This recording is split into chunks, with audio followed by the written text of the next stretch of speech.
It's been requested for a few weeks, and now we've finally gotten our hands on it. Imitation learning coming up on Machine Learning Basics.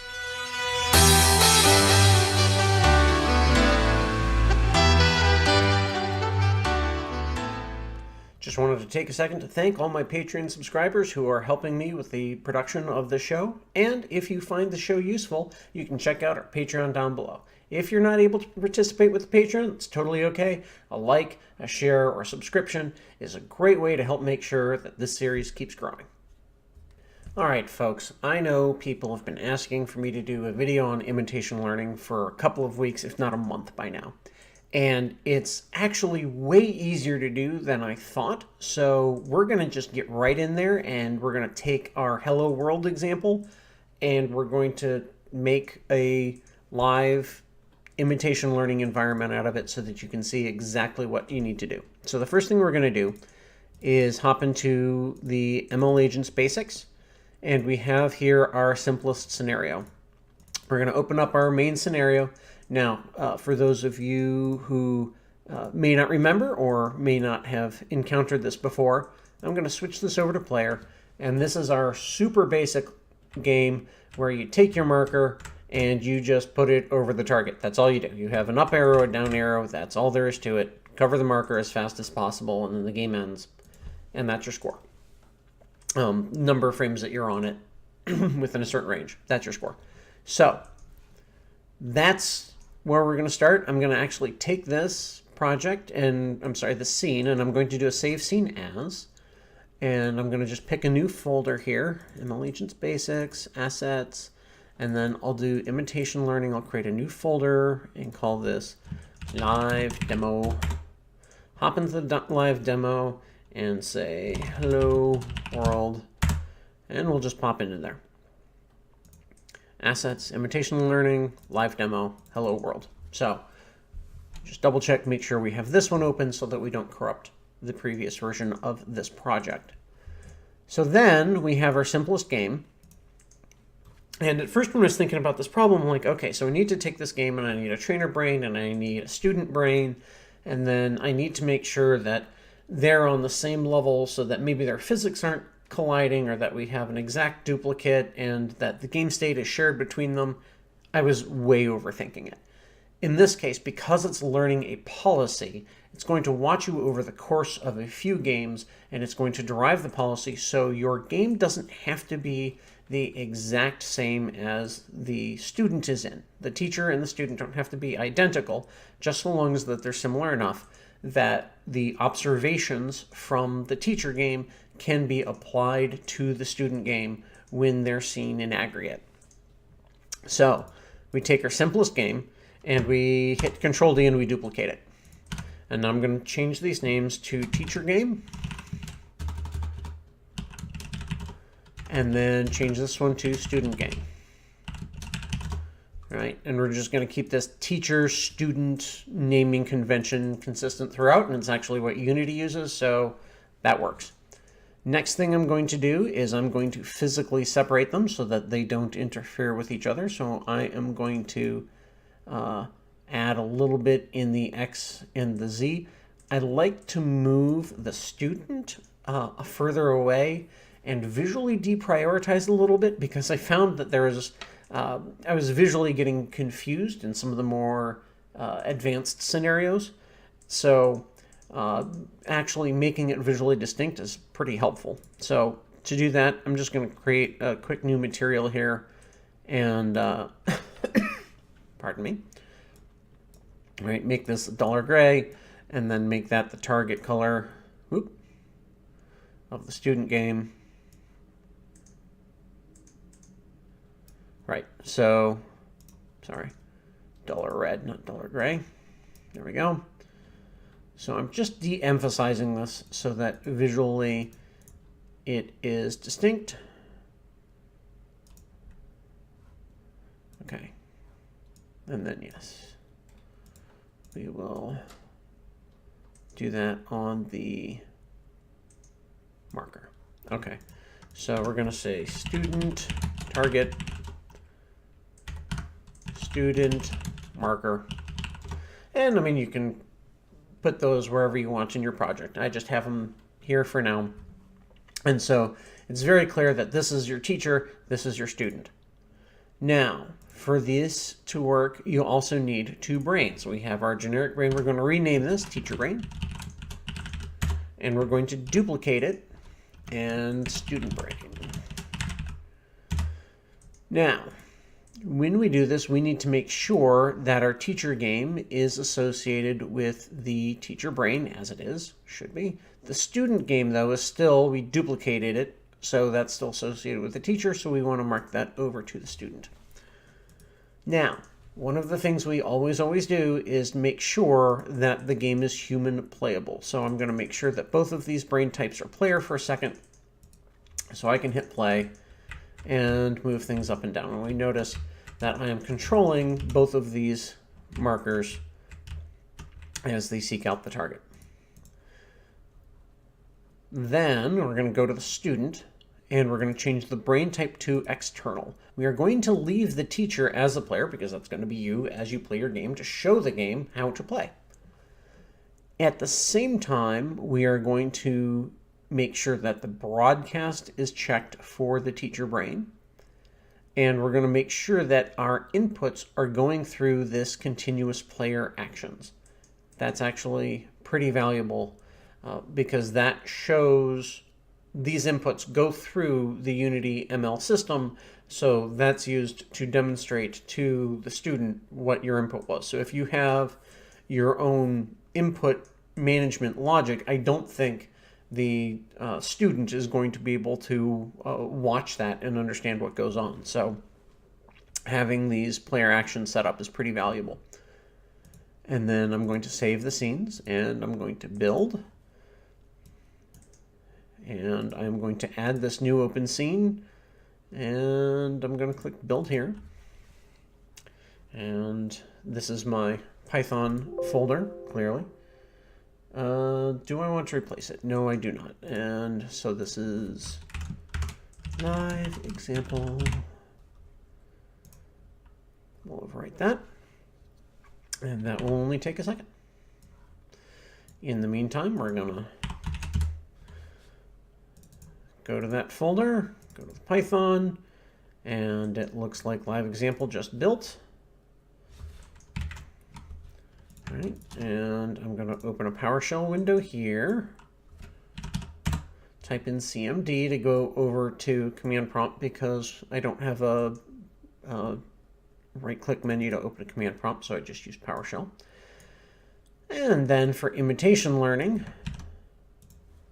we have our handy-dandy copy and paste. Now, in this case, instead of Imitation 01, this is going to be Hello World. Right? I believe that's what I called it. Oh, nope, I called it Live Example. Live Example.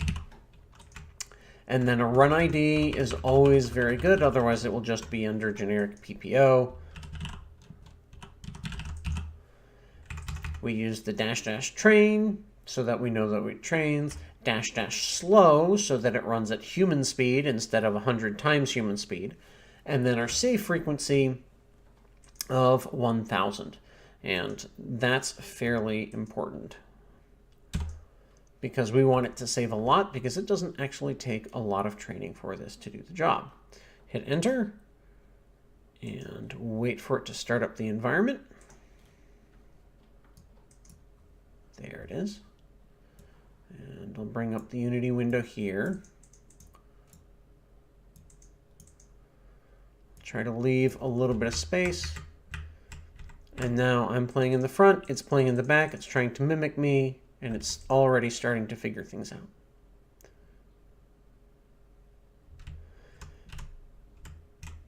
Now, you'll notice I did not change the brain configuration file.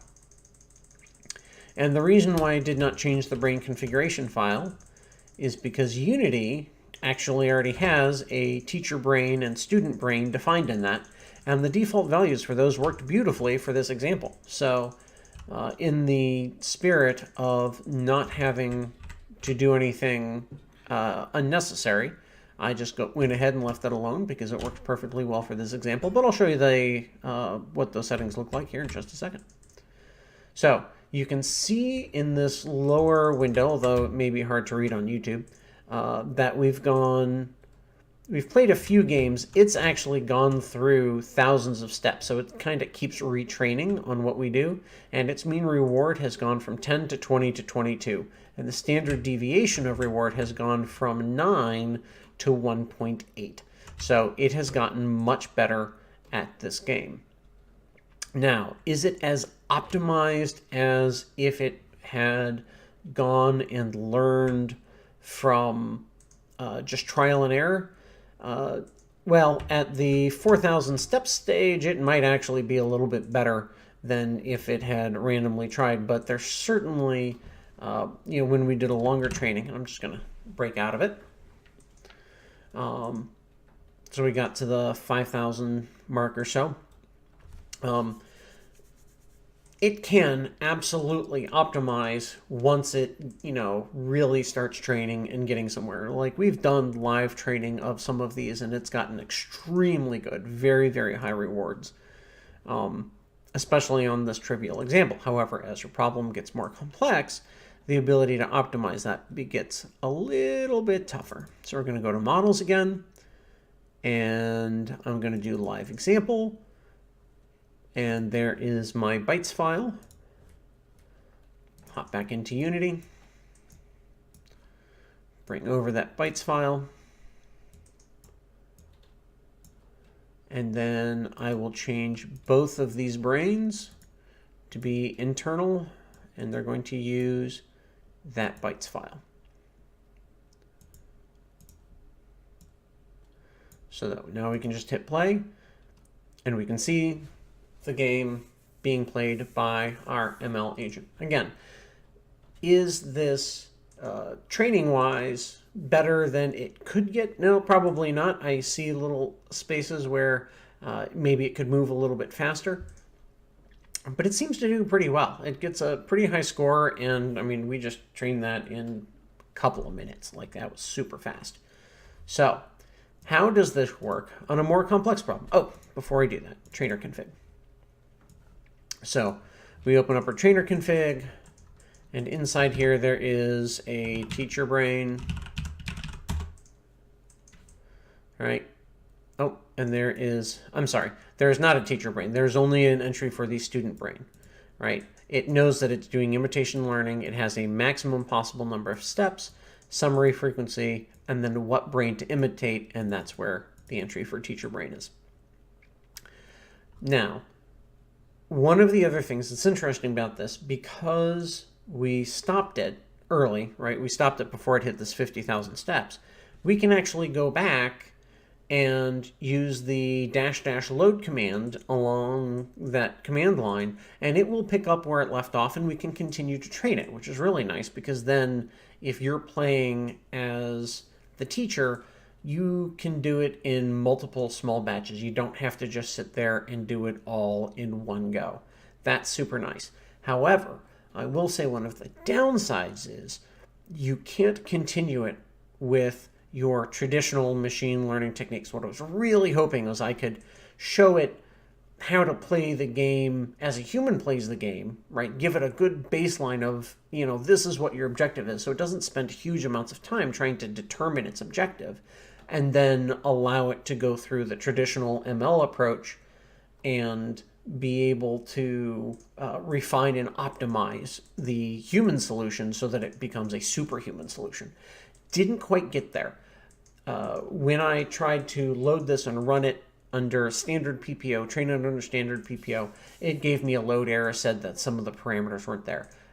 So I definitely am hoping that that would be a feature that they add in the future, is some kind of mechanism to allow you to mix and match training modes. I think that would be really awesome. So again, you can get that like initial burst, and then from there it can optimize using a more traditional technique. So learned really fast, and it really worked. So how does it work for a more complex case? Well, we have, of course, our 3-input scenario, Sure, I'll go ahead and save that. So this is already trained. Now I have the visualization up so that you can see that the target area in this case is much smaller than it has been in the past.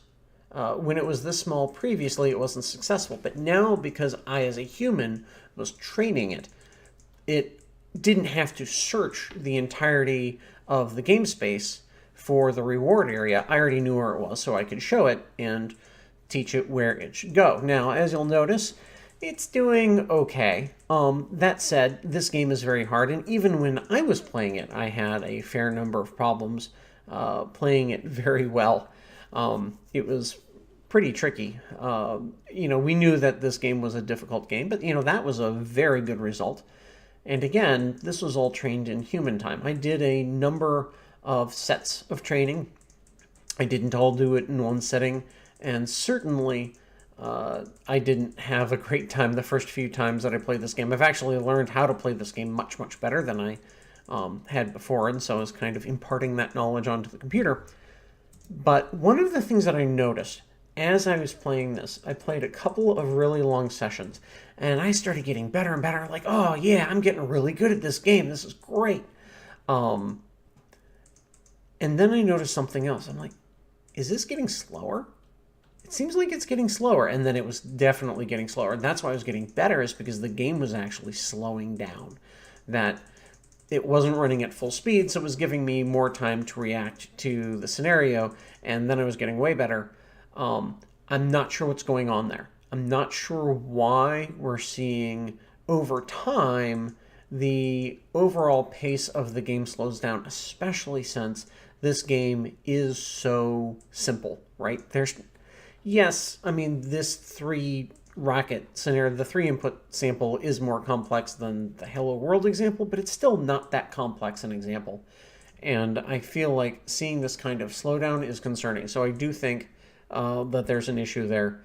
I also, at one point in time, somewhere, Unity was giving me a RAM leak because I had a huge amount of used memory. I wasn't able to reproduce that, but that may be something that folks should keep an eye out for.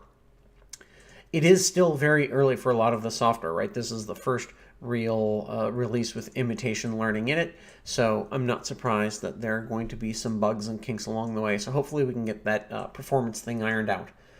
The other thing that I noticed was in the last video, I was very ecstatic about the emergent behavior, that it was, sometimes landing upside down, right? That it was using the rockets in the opposite direction that I expected, and, was doing these kind of neat things.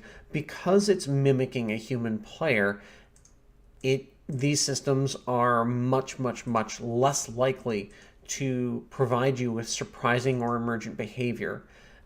That could be a good thing or a bad thing, depending on who you are and what you're trying to do. Personally, I love the emergent behavior. I think they're absolutely hilarious and sometimes really awesome.